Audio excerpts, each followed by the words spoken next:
Operation Checkmate began the moment Excel's fleet entered weapons range. Earth did not meet them with a traditional defensive formation. Instead, the battle became a three-dimensional chess game across the entire solar system. Admiral Subin's forces used the moon as cover. General Mirai activated hidden weapons platforms on asteroids. Engineer Kwan's new hybrid ships emerged from the shadow of Mars. The Dominion expected one battle. They got dozens happening simultaneously. Supreme Commander Zell watched from his flagship with growing frustration. His fleet was designed for overwhelming frontal assault, but there was no front line to assault. Earth forces appeared and disappeared like ghosts. They struck from unexpected angles and vanished before Dominion ships could respond effectively. Zell's carefully planned formation started breaking apart as individual ships chased different targets in different directions. Coordination collapsed into chaos. Captain Hana's infiltration team launched during the confusion. Their ship was small and used stealth technology copied from captured Dominion vessels. They approached Excel's flagship from below, where sensors were weakest. Borum had programmed their ship to broadcast false identification codes. The flagship's automated systems recognized them as a returning patrol craft. By the time anyone noticed the deception, Hana's team was already docking. The boarding action was quick and brutal. Hana's team moved through the ship with practiced efficiency. They had studied the captured frigate's layout for months. Dominion ships were remarkably similar in design. The team encountered guards, but they were not prepared for human close-quarters combat tactics. Hana reached the central computer core with minimal casualties. She inserted Borum's virus directly into the system. Then the hard part began. They had to survive long enough for the virus to propagate. The virus worked faster than expected. Within minutes, the flagship systems began showing errors. Targeting computers provided incorrect firing solutions. Communication channels broadcast static. Sensor displays showed phantom contacts. Zell realized what was happening, but too late. His command and control network was compromised. He could not effectively direct the fleet. Individual ship captains had to make their own decisions without coordination from above. The assault dissolved into confused skirmishes. Then Borum activated the second part of her plan. The virus began broadcasting on all Dominion frequencies. It transmitted footage from Earth, images of human resistance, videos of captured Dominion ships being studied by Earth engineers, testimonials from freed species describing life under the Empire, most damaging of all, evidence of the technology backdoors that proved the Dominion never trusted their own subjects. Across the entire fleet, crews watched these broadcasts and began questioning everything. War Coordinator Thex made his move during this moment of doubt. He stood on the flagship's bridge facing Supreme Commander Zell directly. He said clearly that he could no longer follow orders that meant genocide. The war was lost. Continuing only meant more pointless death. It was time to surrender with whatever honor remained. Exel called it treason and reached for his weapon. But Thex's loyal officers intervened. They had seen the broadcasts too. They had their own doubts. Within minutes, the flagship was under Thex's control. Thex transmitted surrender orders to his battle group. Dozens of Dominion ships powered down their weapons. Other captains watched and made their own choices. Some continued fighting out of loyalty or fear, but many simply stopped. They broadcast ceasefire requests to Earth forces. The battle was not over, but its momentum had shifted dramatically. What was supposed to be Earth's destruction had become the Dominion fleet's dissolution. Zell escaped the flagship in an emergency shuttle with his most fanatical followers. He refused to accept defeat. He broadcast to all remaining Dominion forces that were still fighting. Ignore the traitor Thex, continue the assault. They would perform a final strike directly on Earth's surface. Zell's remaining ships formed up around him. Perhaps 50 vessels out of the original hundreds. It was a suicide run, but Exel preferred death to dishonor. His ships accelerated toward Earth on a direct collision course. Lieutenant Jiwan led the intercept. Her squadron was Earth's fastest ships. They had been held in reserve for exactly this situation. Jiwan broadcast to her pilots with calm determination. The aliens thought humans were afraid to die. Time to show them what humans were really afraid of. Not death, not pain. Losing freedom. She pushed her engines past safe limits and dove straight into Zell's formation. The other pilots followed without hesitation. The engagement was vicious. Jiwan's squadron was outnumbered 5-1, but they flew with reckless courage that shocked the Dominion pilots. Human ships rammed alien vessels when weapons failed. Pilots ejected at the last second from crippled craft, taking suicide shots that disabled enemy engines. It was warfare stripped to its most basic form. Pure determination against superior numbers. And somehow impossibly it worked. Excel's shuttle was hit by debris from an exploding fighter. His ship tumbled out of control and stopped moving. Commander Daewon watched the battle from Earth Defense Command. He saw Zell's shuttle disabled and immediately ordered it captured intact. Not destroyed, captured. Earth rescue ships reached the shuttle quickly. Zell and his crew were taken prisoner. With their leader gone, the last Dominion ships fighting around Earth surrendered. The battle was over. Humanity had won. The casualties were terrible on both sides. But Earth survived. The Dominion fleet did not. A hologram appeared in the command center. It was the Architect, the ancient being who led the Dominion High Council. The Architect's form was hard to describe. Shifting patterns of light that hurt to look at directly. The Architect spoke in a voice that seemed to come from everywhere. This was unprecedented. A lesser species had defeated the Dominion militarily. More remarkably, they had done it without destroying their opponents. They had captured rather than killed when possible. The Architect said something that shocked everyone listening. You have won not just a war but an argument. The Dominion's model is obsolete. We request terms. Daewon responded with words that would echo through history. Earth did not want terms. Earth wanted partners. The Dominion would withdraw from Earth and recognize humanity's sovereignty. That was not negotiable. But Earth was also willing to help rebuild what the war had destroyed. More importantly, Earth demanded freedom for every species the Dominion had subjugated. The Empire would end. What replaced it would be a coalition of equals, species cooperating by choice, not compulsion. The Architect was silent for a long time. Then came the response, agreed. But understand this will be difficult. Change of this magnitude has never happened before. D1 smiled. Neither has Earth. The war officially ended 3 days later. Formal documents were signed. Dominion forces began withdrawal from Earth's solar system, but the real work was just beginning. Ambassador Yuna traveled to dozens of systems helping negotiate transitions from Dominion control to independence. Dr. Taemin and scientist Hyun shared their research with every species that wanted it. General Mirai helped train resistance forces that were becoming legitimate defense forces. Captain Hana recovered from wounds suffered during the boarding action and began writing a manual on asymmetric warfare. War Coordinator Thex requested asylum on Earth. He could never return to the Dominion. Treason was unforgivable even if it helped end a disastrous war. Daewon granted the request and offered Thex a position teaching at Earth's new interspecies military academy. Thex accepted. His first class included students from Earth, the Koresh, and 3 other formerly conquered species. They learned tactics from human and alien perspectives. Most importantly, they learned that strength did not require subjugation. 6 months after the battle, the first Galactic Assembly convened. Representatives from Earth, the former Dominion, and newly freed species gathered on a neutral station. The Architect attended personally. So did Reel of the Koresh, who had been elected to represent the Freed Species Coalition.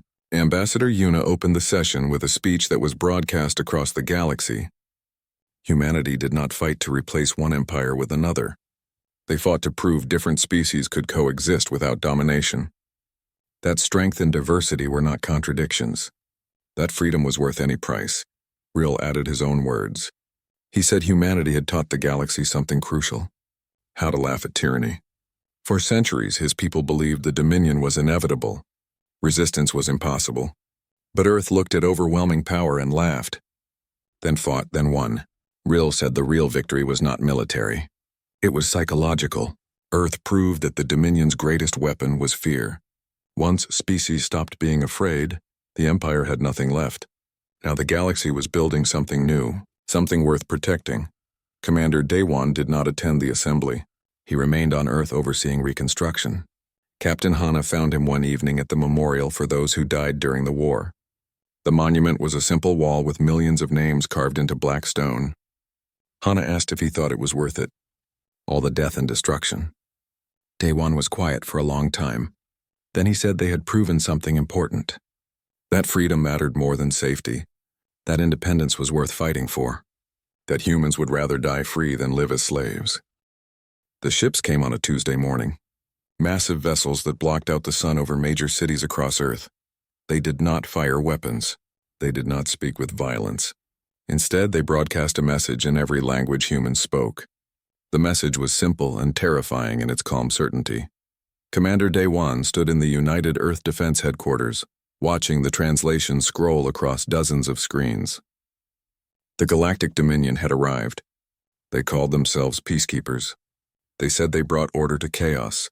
They claimed to unite civilizations under their guidance. But the words that followed made Day-Wan's jaw tighten. Surrender all weapons. Dissolve all governments. Accept our leaders. Follow our rules. Pay tribute to the Empire. Captain Hana walked into the room carrying a tablet. Her face was pale.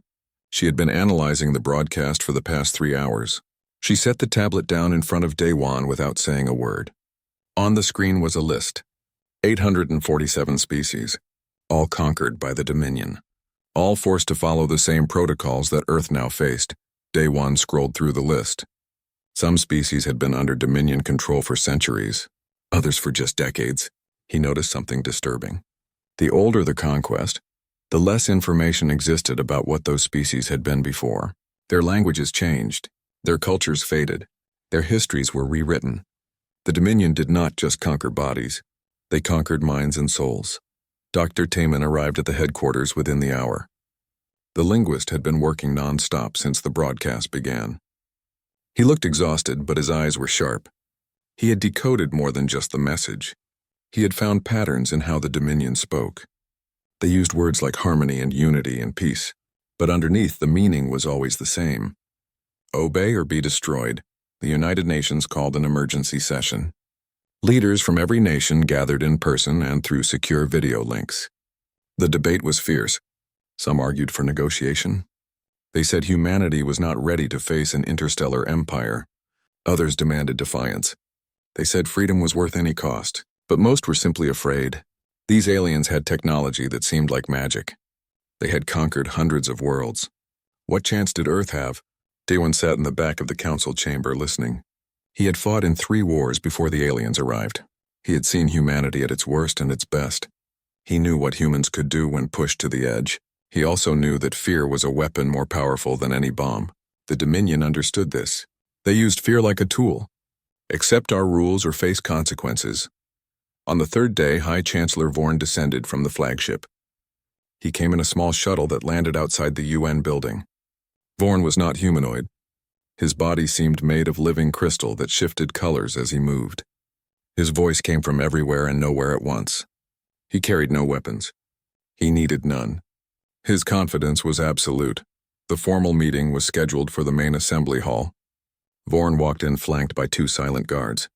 The world leaders sat in their designated seats, faces showing various degrees of anxiety and anger. Day-Wan stood near the back wall, arms crossed, watching everything. Captain Hana was beside him. Dr. Taman sat in the translation booth, though the Dominion's technology made human translators unnecessary. Vorn began his speech with practiced ease. He had given this speech 847 times before. He spoke of the chaos that independent civilizations created. He painted a picture of endless war and suffering. He promised peace through unity. He offered protection through submission. His words were smooth and rehearsed. They had convinced every other species he had encountered. Then Vorn presented the protocols. A holographic document appeared in the air. Hundreds of pages of rules and requirements. Earth would disarm within 30 days. All military forces would be disbanded. Earth's governments would become advisory councils under Dominion oversight. Technology would be regulated. Education would be standardized. Culture would be unified. Resources would be shared, meaning given to the Dominion. Vorn explained each point with the tone of someone doing humanity a favor. The silence in the chamber was heavy. Leaders looked at each other. Some seemed ready to sign immediately out of pure terror. Others were calculating odds and options. Vorn waited patiently. He had time. The protocols always won in the end. Species either accepted them quickly or accepted them after a demonstration of power. The result was always the same. Then someone laughed. It was not a nervous laugh or a scared laugh. It was genuine, deep laughter that echoed through the silent chamber. Every head turned. Commander Daewon was laughing so hard he had to lean against the wall. Tears ran down his face. Hana stared at him in shock. Dr. Taemin looked confused. The world leaders seemed frozen. Vorn's crystalline body shifted to a darker color. This had never happened before. In 847 conquests, no species had laughed at the protocols. Fear, yes. Anger sometimes. Resignation, usually. But laughter? Never. Vorn's voice took on a harder edge. He demanded to know what was amusing.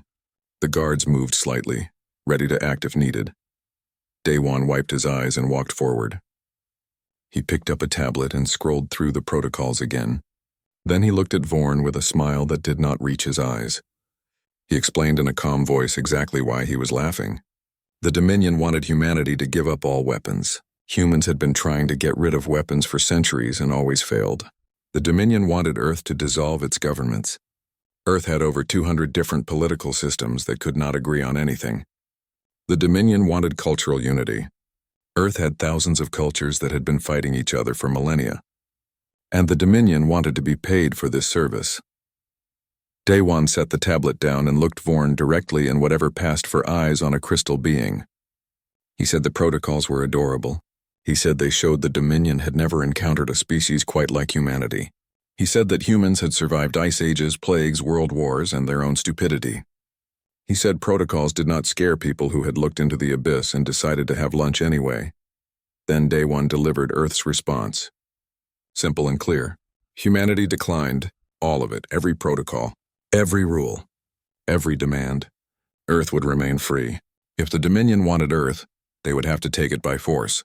And if they chose that path, they should bring everything they had, because humans did not surrender. Humans adapted, humans survived, and most importantly, humans had a very specific response to being told what to do by anyone. The chamber erupted. Some leaders protested. Others stood and applauded. The guards moved forward, but Vorn stopped them with a gesture. The High Chancellor stared at Daewon for a long moment. Then he spoke in a voice that made the air feel cold. The Dominion had been generous. They had offered peace. Earth had chosen war, very well. The protocols would be enforced. Earth had 72 hours to reconsider. After that, corrective measures would begin. Vorn and his guards left without another word.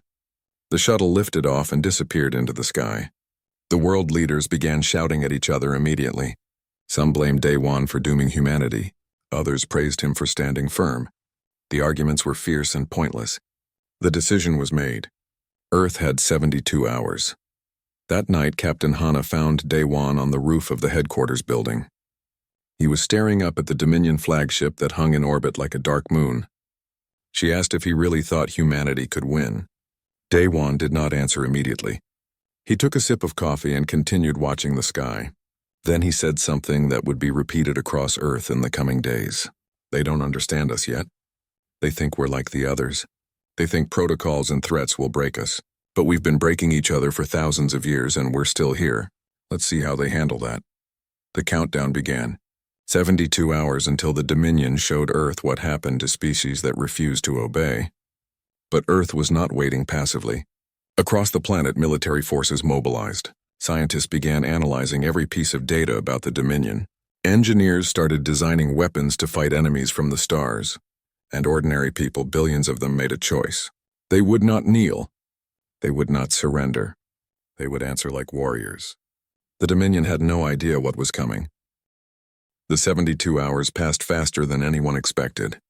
When the deadline expired, the Dominion did exactly what they promised. Their warships opened fire on military bases across Earth. Orbital strikes lit up the night sky. Missiles fell like rain on installations in North America, Europe, Asia, and Africa. The explosions were massive and precise. Within 3 hours, a dozen major military facilities were destroyed. Commander Daewon watched from the underground command center beneath Seoul. The screens showed damage reports flooding in. Casualties numbered in the thousands. Communication towers were down. Several naval ports were burning. It looked like a disaster, but Daewon's expression remained calm. This was exactly what he had expected. The Dominion was following their standard playbook. Shock and awe, overwhelming force, break the enemy's will to fight. What the Dominion did not know was that the bases they destroyed were already empty. Daewon had ordered evacuations the moment Vorn left Earth. Every soldier, every piece of critical equipment, every important asset had been moved to hidden locations. The Dominion had destroyed buildings and runways. They had killed some personnel who stayed behind as part of the deception. But they had not crippled Earth's military. Not even close. General Murray was responsible for the next phase. She commanded the distributed resistance networks that Day Wan had spent months organizing. Her forces were not concentrated in large bases. They were spread across thousands of small locations. Caves in mountains, bunkers under cities, facilities hidden beneath the ocean. The Dominion could destroy one location, but there were always 10 more ready to take its place. 6 hours after the bombardment began, Earth answered. Lieutenant Jiwan led the first wave. She was flying a converted mining ship that had been modified with weapons and speed boosters. Behind her were 50 more ships. Some were old military fighters. Others were racing yachts that rich people had donated to the war effort. A few were literally cargo haulers with missile pods strapped to their hulls. None of them looked impressive. That was the point. The Dominion's detection systems tracked the approaching ships but did not consider them a threat. The vessels were too small and too slow to be dangerous. War Coordinator Thex watched from his command ship with confusion. Why were humans sending civilian craft against military warships? It made no sense. He ordered his forces to ignore the small ships and focus on finding Earth's main fleet. Then Jiwan and her squadron struck. They did not engage in direct combat. Instead, they released clouds of kinetic projectiles. Simple metal rods accelerated to high speed. Nothing fancy or high-tech, just mass and velocity. The rods tore through the shields of 2 Dominion frigates like paper. The damage was minimal, but the surprise was total. Before Thex could respond, the small ships had already scattered and disappeared back into Earth's atmosphere.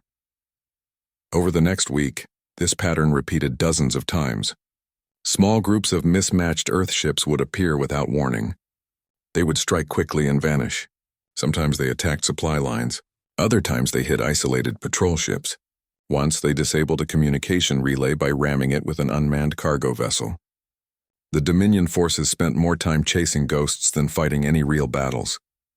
Engineer Kwan was responsible for the ghost ship program. She had figured out how to create thousands of false signals that appeared on Dominion sensors. Some signals were real ships using masking technology. Others were just decoys broadcasting fake signatures. The Dominion could not tell which was which. Their forces were constantly responding to threats that did not exist, while missing the real attacks happening elsewhere. Dr. Taman made a crucial discovery during this time. He had been studying recordings of Dominion communications and battle tactics. He noticed something strange. The aliens always fought the same way. They used formations that were thousands of years old. They expected enemies to mass their forces and fight direct battles. They had honor codes about targeting civilians. Their entire military doctrine was based on facing opponents who followed similar rules. Humanity had no such rules. Humans had spent centuries perfecting the art of irregular warfare. Guerrilla tactics, ambushes, false retreats, hitting where the enemy was weak and avoiding where they were strong. Every dirty trick and clever strategy from human history was now being used against the Dominion. And the aliens had no idea how to respond. Captain Hana led a mission that proved just how unprepared the Dominion was. She and a small team infiltrated a Dominion command ship using stolen access codes. They did not sabotage the ship or try to blow it up. Instead, they copied every piece of data they could find. Ship designs, weapon specifications, communication protocols, supply routes. Then they transmitted all of it back to Earth before escaping in an emergency pod. War Coordinator Thex was starting to understand how serious the situation was. He sent reports to High Chancellor Vorn explaining that Earth was unlike any enemy he had faced. These humans did not fight fair. They did not respect the traditional rules of warfare. They used civilians, terrain, and deception as weapons. Most disturbing of all, they seemed to enjoy the challenge. Thex recommended negotiating before losses became unsustainable. Vorn rejected the recommendation immediately. The Dominion did not negotiate with lesser species. The very idea was unacceptable. If Thex could not handle a single primitive planet, perhaps someone else should be put in command. The message was clear. Win or be replaced. Thex returned to his duties with a growing sense of dread. He was a soldier, not a butcher. But orders were orders. General Mirai escalated Earth's tactics. Her forces began targeting Dominion supply convoys. Without supplies, even the most powerful warships were useless. She used information from Hana's infiltration to predict convoy routes. Then she set ambushes using hidden weapons platforms that had been placed months earlier. 3 supply ships were destroyed before the Dominion realized they needed to change their entire logistics system. The first major victory came 6 weeks into the conflict. A Dominion frigate pursued what its sensors said was a small Earth warship. The chase led the frigate away from the main fleet. When it reached the designated coordinates, the frigate realized too late that it was surrounded. Hidden defense platforms powered up from 3 different asteroids. Earth fighters emerged from the shadow of the moon. The frigate tried to retreat, but it was too late. Concentrated fire overwhelmed its shields and disabled its engines. Lieutenant Jiwon was part of the strike force. She watched as the massive alien ship went dark and began drifting. The crew sent out a distress signal that was broadcast on all Dominion channels. Jiwon listened to the transmission. The alien voices sounded shocked and afraid. They kept saying the same thing over and over. The humans were waiting for us. They knew we would come. They planned this. It was a trap. That distress call changed everything. Every Dominion soldier heard it. Every captain and coordinator knew what it meant. Earth was not fighting defensively. Earth was hunting. The psychological impact was massive. Dominion forces became cautious. They stopped pursuing targets aggressively. They started questioning their orders. Fear spread through their ranks like a virus. Commander Daewon reviewed the battle footage with satisfaction. The captured frigate was being towed to a hidden facility where Earth's best engineers would take it apart piece by piece. Every technology, every system, every weakness would be studied and exploited. More importantly, the Dominion now knew that Earth could win battles. One victory did not mean winning the war, but it meant the war was possible to win. Captain Hana joined Daewon in his office after the battle. She brought 2 cups of coffee and a tired smile. They had been working non-stop for 6 weeks. Losses were mounting, but so were victories. Earth was bleeding, but Earth was fighting. Hana asked how long Daewon thought they could keep this up. He took a sip of coffee and stared at the tactical display showing Dominion positions around the planet. Daewon said they did not need to win every battle. They just needed to make victory too expensive for the Dominion to accept. Every ship they destroyed was one less ship threatening Earth. Every week they survived was another week to adapt and improve. The Dominion expected quick submission. Instead, they got a long, grinding conflict with no clear end. Eventually, the cost would be too high. Eventually, they would leave. Or Earth would make them leave. In orbit above Earth, War Coordinator Thex sent another report to the Dominion High Council. His message was urgent and clear. This was not a normal conquest. Earth was not like the other 847 species. These humans fought with a creativity and viciousness that defied all military doctrine. They turned every disadvantage into an advantage. They weaponized chaos itself. The Council needed to reconsider the entire operation before it was too late. The response came back within hours. Unacceptable, escalate. The war was about to get much worse. Supreme Commander Zell arrived with a fleet 3 times larger than the original invasion force. He was not like War Coordinator Thex. Zell had no patience for honorable warfare or minimizing casualties. He had been sent with a single mission: break Earth completely. The Dominion High Council was tired of excuses. They wanted results. Zell promised to deliver them within a month. His first act was to launch Operation Cleansing Dawn. It was not aimed at military targets. Zell ordered strikes on major population centers: New York, London, Tokyo, Mumbai, Rio de Janeiro. The attacks came without warning. Energy beams fell from orbit and carved through buildings like they were made of paper. Millions died in the first 48 hours. The world watched in horror as entire city blocks turned into smoking craters. Commander Daewon stood in the command center watching the death toll climb. His face was stone. Captain Hana stood beside him with tears streaming down her face. This was what they had feared. The Dominion was done playing by any rules. Zell was trying to terrorize humanity into surrender. Kill enough civilians and the survivors would beg for peace. It was a strategy that had worked on other species. But Earth was not other species. The attacks had the opposite effect. Instead of breaking humanity's will, they united it. Every death became a reason to fight harder. Every destroyed city became a monument to defiance. Daewon broadcast a message to the entire planet. The Dominion thought killing civilians would make Earth surrender. They were wrong. Every fallen person was now motivation to keep fighting. The aliens had given humanity millions of reasons to never stop resisting. Dr. Taman worked day and night in the research facility. His team had been studying the captured Dominion frigate for months. They had finally cracked the fundamental principles behind the alien technology. It was incredibly advanced but also surprisingly standardized. The Dominion used the same systems across their entire fleet. That uniformity was their weakness. If you understood one ship, you understood them all. Engineer Quan took that knowledge and built something remarkable. The first human ship powered by reverse-engineered Dominion technology. She called it the Defiance. It was crude compared to actual Dominion vessels. The hull was made from melted-down Earth metal. The power systems were unstable and required constant monitoring. But it could fly faster than any previous human spacecraft. And it could fire weapons that matched Dominion firepower. The maiden voyage of the Defiance was a test run around the moon. Quan piloted it herself with a skeleton crew. The ship shuddered and groaned during acceleration. Warning lights flashed constantly. But it worked. When Quan pushed the engines to maximum, the Defiance reached speeds that should have been impossible for human technology. She returned to Earth with a massive grin. If they could build one, they could build 100. Cyber warfare specialist Borum achieved something even more impressive. She had been working on cracking Dominion computer systems since the war began. The aliens used incredibly sophisticated encryption. But Borum noticed something interesting. The Dominion's technology assumed users would never try to break it. Their entire society was built on obedience. Security systems were designed to keep outsiders out. They had almost no protection against authorized users behaving badly. Borum and her team finally broke through the final firewall. They gained access to the Dominion tactical network. Not complete control, but enough to cause chaos. They began feeding false information into enemy systems. Fake ship positions, incorrect supply schedules, reports of Earth forces in places they were not. The Dominion fleet started chasing phantoms while real threats went unnoticed. Admiral Subin commanded the Shadow Fleet.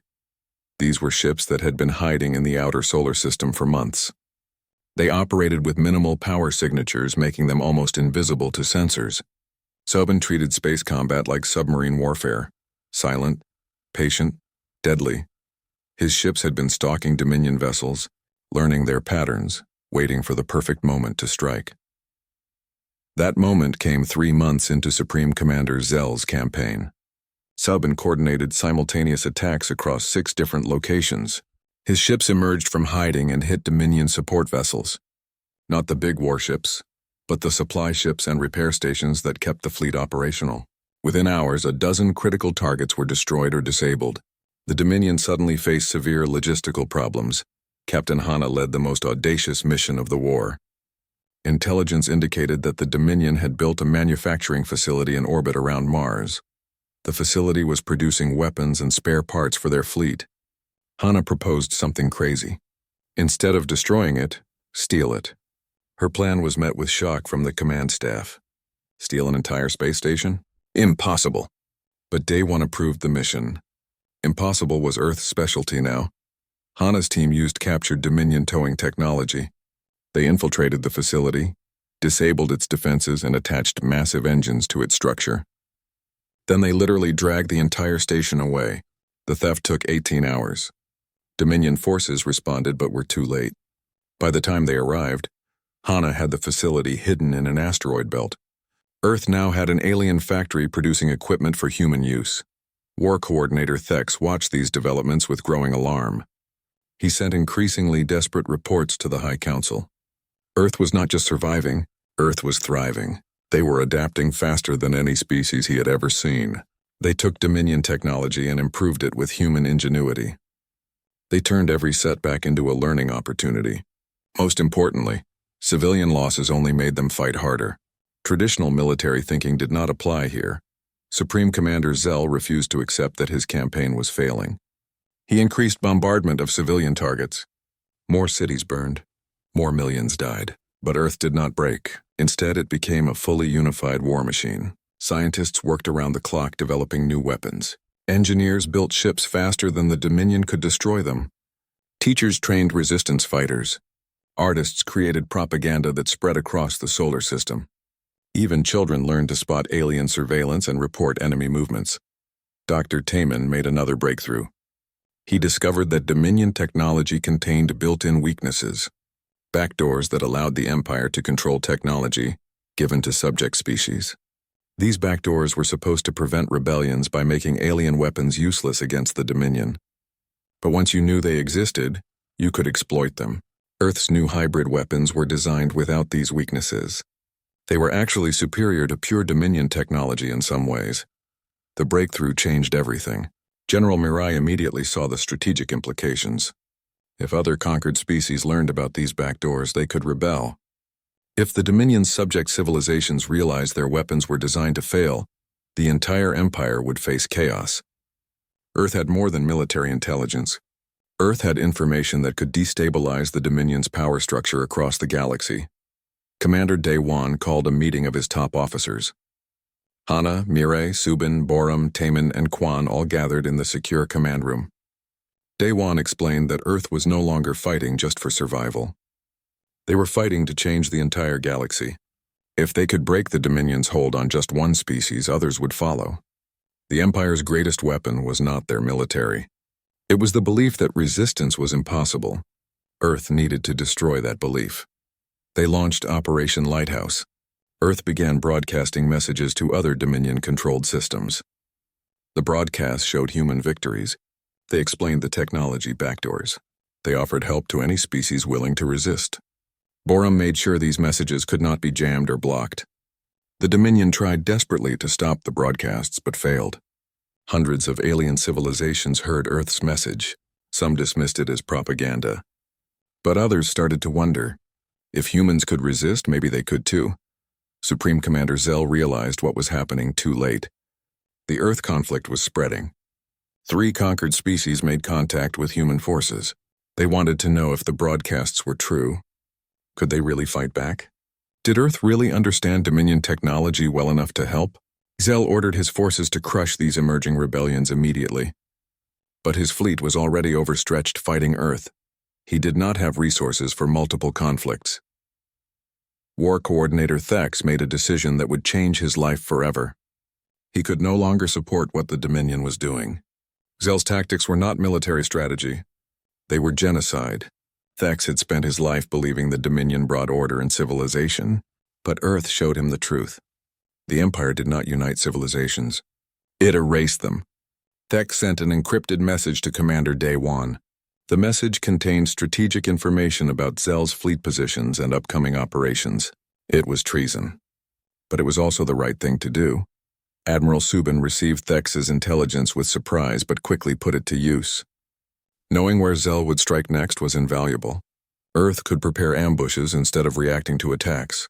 The war's momentum shifted dramatically. Dominion losses accelerated. Supply lines collapsed. Morale plummeted. And across the galaxy, other species watched Earth's impossible resistance and began to ask themselves a dangerous question. Ambassador Yuna was Earth's first diplomatic envoy to alien species. Before the war, she had been a hostage negotiator. Now she used those same skills to turn the Dominion's subjects into allies.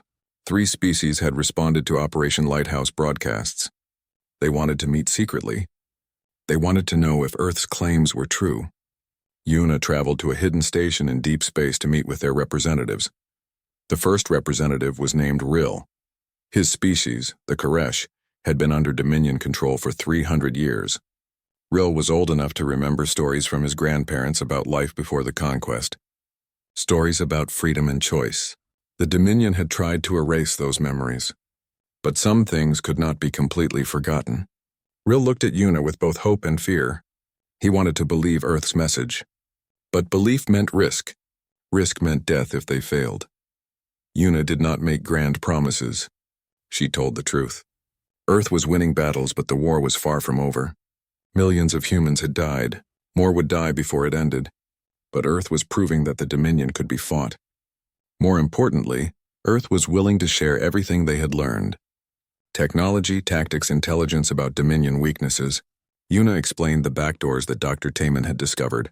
The weapons that were designed to fail. The control systems that could be exploited. Rill listened carefully. Then he asked the question that would change everything. What does Earth want in return? Yuna's answer was simple. Partnership, not domination. Earth did not want to replace the Dominion as a new empire. Earth wanted a galaxy where different species could coexist as equals, where strength did not require subjugation, where diversity was celebrated instead of erased. Rill was quiet for a long moment. Then he said something that would echo across the stars. For 3 centuries we believed we had no choice. You have shown us we were wrong. Tell us how to begin. The alliance formed quickly after that first meeting. 5 species joined within a month. Yuna worked with each of them to develop resistance strategies suited to their unique situations. Some had large populations that could support widespread rebellion. Others had small numbers but controlled critical infrastructure. Each species brought different strengths. Together they became a coalition that the Dominion could not ignore. Scientist Yun, Dr. Taemin's protege, made the coalition even stronger. She refined the technique for removing Dominion backdoors from technology. It was delicate work that required precise knowledge of alien systems. But Hyun developed a standardized process that could be taught to engineers from different species. Within weeks, resistance forces across multiple systems were using weapons that the Dominion could not remotely disable. General Mirai coordinated the first joint military operation. The target was a Dominion control hub that managed subjugation protocols for 40 star systems. If they could destroy it, dozens of species would experience freedom from constant surveillance for the first time in generations. The operation combined human stealth technology with alien knowledge of Dominion security systems. It was a perfect example of what cooperation could achieve. The assault was quick and brutal. Mirai's forces hit the hub from multiple directions simultaneously. Dominion defenders were overwhelmed by the coordinated attack. They had prepared for human tactics or alien rebellion. They had not prepared for both working together. The hub was destroyed within 3 hours. Across 40 systems, Dominion oversight went dark. Species that had lived under constant monitoring suddenly found themselves unwatched. The psychological impact was enormous. The Dominion High Council called an emergency session. The architect, the ancient being who had guided the empire for millennia, reviewed reports from across their territory. Rebellions on 17 fronts. Supply chains disrupted. Military resources stretched impossibly thin. Morale collapsing among Dominion forces. Recruitment failing as citizens questioned the cost of maintaining the empire. The situation was unprecedented. Nothing like this had happened in the empire's entire history. The architect proposed something unthinkable. Withdrawal from Earth and establishment of a neutral zone. It was a face-saving measure. The Dominion would claim they were creating a buffer region for diplomatic purposes. In reality, it would be an admission of defeat. Half the council agreed immediately. The cost of continuing the war was unsustainable. The other half refused. Surrender to a lesser species would destroy the Empire's authority. If Earth could defy them successfully, every conquered species would try the same thing. Supreme Commander Zell heard about the proposal and was enraged. Withdraw, negotiate? Unacceptable. He had been sent to break Earth and he refused to return in failure. Zell began planning Operation Final Protocol. He would gather every ship under his command. Every vessel in the sector would be committed to one massive assault on Earth itself. It was all or nothing. Either humanity would be crushed completely or the Dominion fleet would be destroyed trying. Zell did not care which outcome happened as long as there was no compromise. War Coordinator Thex learned about Operation Final Protocol from his position on Zell's command staff. The plan was madness. Concentrating the entire fleet left other sectors undefended. If the assault failed, the Dominion would have no way to stop rebellions from spreading. But Zell would not listen to reason. He was obsessed with victory regardless of consequences. Thex made his choice. He sent another encrypted message to Commander Daewon. This time it contained complete details of the coming assault. Ship numbers, attack vectors, timing, everything. Thex's message ended with a personal note. He admitted he was committing treason against the Dominion, but he had come to realize the true treachery was what the Empire had done to hundreds of civilizations. They claimed their wars were for order and civilization. In reality, they destroyed anything that refused to kneel. Thex asked Daewon to stop Zell before more lives were wasted on both sides. Too many had already died for nothing more than pride. Commander Daewon received the intelligence with mixed feelings. He respected Thex's courage in betraying his own side for moral reasons. But the information confirmed his worst fears. Zell was bringing everything, hundreds of warships, thousands of fighters, enough firepower to glass the entire planet. Earth had won many battles, but this would be different. This would be the war's decisive moment.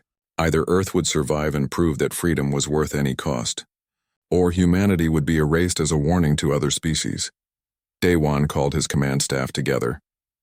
Captain Hana, General Mirai, Admiral Subin, Engineer Kwan, Dr. Taman, Scientist Hyun, Cyber Warfare Specialist Borum, and Ambassador Yuna. They reviewed Thex's intelligence together. The Dominion fleet would arrive in 1 week.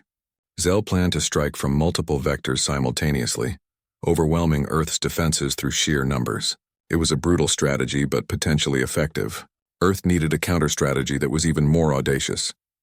Engineer Kwan proposed using the stolen manufacturing facility to build more hybrid ships. They could produce 20 new vessels in a week if they pushed production to maximum. The ships would be rough and unstable, but they would add firepower to Earth's fleet. Admiral Subin suggested deploying the Shadow Fleet as a surprise reserve. Let Zell think he knows Earth's full strength, then hit him with forces he does not expect. General Mirai wanted to coordinate with the allied species. If they could time rebellions to happen during Zell's assault, it would divide Dominion attention. Borum had the most dangerous idea. Her team could attempt a direct cyber attack on the Dominion flagship during the battle. If they could disable Zell's command and control systems even briefly, the entire assault would fall into chaos. But the attack would require a close-range infiltration team. Someone would have to physically board the flagship and plant the virus directly into its core systems. It was essentially a suicide mission. Captain Hana volunteered immediately. Dr. Taman and Scientist Hyun contributed their own strategy. They had been developing a weapon specifically designed to exploit Dominion shield frequencies. It would not work on all ships simultaneously. But if they could target the flagship and a few key capital ships, the rest of the fleet might panic. Remove the head and the body struggles. It was risky, but everything about the coming battle was risky. Earth was gambling everything on one desperate defense. Ambassador Yuna made a suggestion that surprised everyone. They should broadcast the coming battle to every system in the galaxy. Show other species what humanity was willing to sacrifice for freedom. Show the Dominion what it cost to try conquering Earth. If Earth fell, let the galaxy see that humans died fighting. If Earth won, let the galaxy see that the Dominion could be beaten. Either way, the broadcast would inspire others to resist. Daewon approved immediately. Win or lose, Earth's stand would matter. The week passed faster than anyone wanted. Earth prepared frantically. New ships rolled off the production lines. Defense platforms were armed and positioned. Civilian populations were evacuated to underground shelters. Allied species coordinated their own resistance actions. Everything was ready. On the 7th day, sensors detected Excel's armada entering the solar system. Hundreds of ships in perfect formation, the largest military force ever committed to a single engagement. It looked unstoppable.